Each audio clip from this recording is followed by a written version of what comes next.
His name was Declan Marsh, and he had this habit, God, this stupid, infuriating habit, of showing up to first period with motor oil still under his fingernails, because he'd been in his dad's garage since 5 in the morning, working on whatever broken thing needed fixing that week.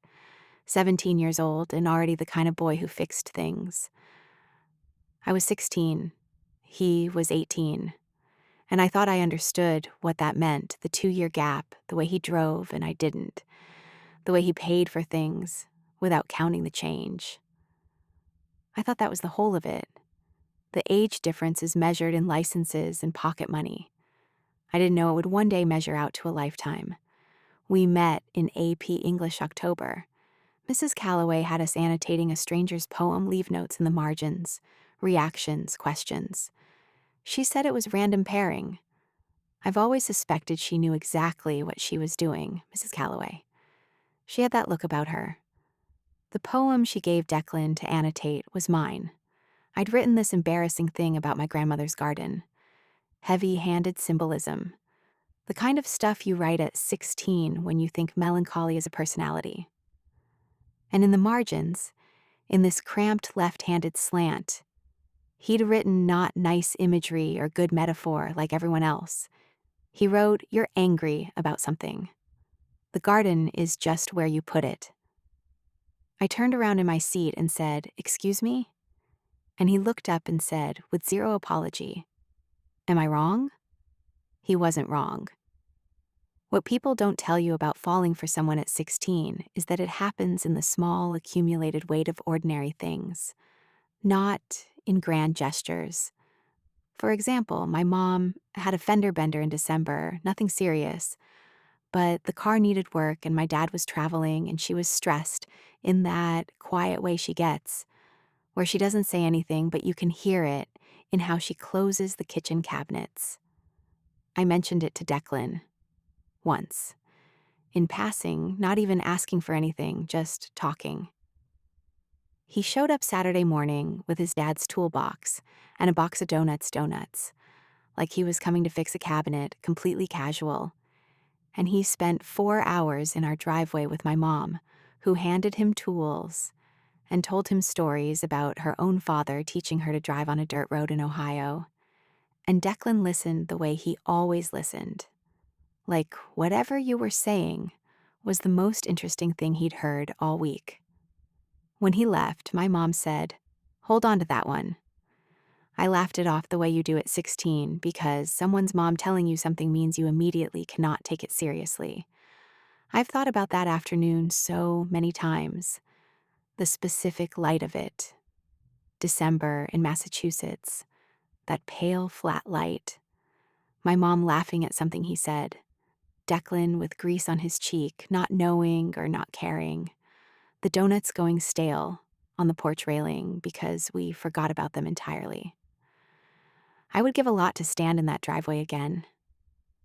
He took me to his uncle's cabin in February. Just for a day, his whole family went, and somehow I was included in that, without any formal announcement. I was just there, folded into the Marsh family weekend, like I'd always been. His little sister Becca, who was 12 and deeply unimpressed by everything, decided I was acceptable after I admitted I also thought the movie they'd all loved was boring. His uncle made chili so aggressively spiced that Declan and I spent 20 minutes pretending we weren't dying because we didn't want to be rude. After dinner, everyone drifted inside, and we sat on the dock. January cold, both of us in too many layers, the lake completely still and black. He was talking about what he wanted college, engineering maybe, something with his hands in his head at the same time. And mid-sentence, he just stopped and looked at me and said, "I want a lot of years. Not I want to travel or I want to be successful, just years. The wanting of time itself." I said, "Me too." And we sat there until his mom called us in, and that was all. And it was everything. We were together 7 months, November through June. And in June, he drove out to that same uncle's lake house with 3 of his friends. the weekend before graduation. That kind of trip, the kind 17, 18-year-olds take, because summer feels infinite and they haven't learned yet that things end on ordinary Saturday afternoons. The water was cold, still cold, even in June, that deep lake cold that doesn't leave until July. They didn't respect it, or maybe they did and it felt like a dare anyway. And 18 is the exact age where a dare still feels like an answer. He went in. He didn't come back out. I'm 30 now. I have a life, a real one. I'm not the girl who stopped. I refused to be that. I have work I care about. I've loved people since genuinely loved them. And I want to say that plainly because I think it makes this more honest, not less. But I moved back to that town 2 years ago. New job, just made sense, and I didn't think it would be like this. The geography of grief. How a place holds it in ways you forgot. There's a diner on Pembroke Street where we used to go on Sunday mornings, and I cannot. I've tried. 3 times I've tried. I cannot go in. I stand at the window and I see the corner booth, and I just can't. Last winter, my car made a sound. That grinding, something is wrong sound. And I pulled into a garage, and the mechanic came out, young guy, maybe 20, and he had motor oil under his fingernails. And for a moment, I completely lost my breath. Just for a moment. Just a second where the world went sideways. That's the thing nobody tells you about grief after this long. It doesn't come as the wave it used to. It comes as a driveway in December. It comes as motor oil. It comes as a lake you haven't visited, but know is still there, still cold, still keeping what it took. Declan Marsh has been 18 for 12 years. He will be 18 when I'm 40, when I'm 60, when I'm whatever I eventually become. He will always be the boy with the margins note and the Saturday donuts.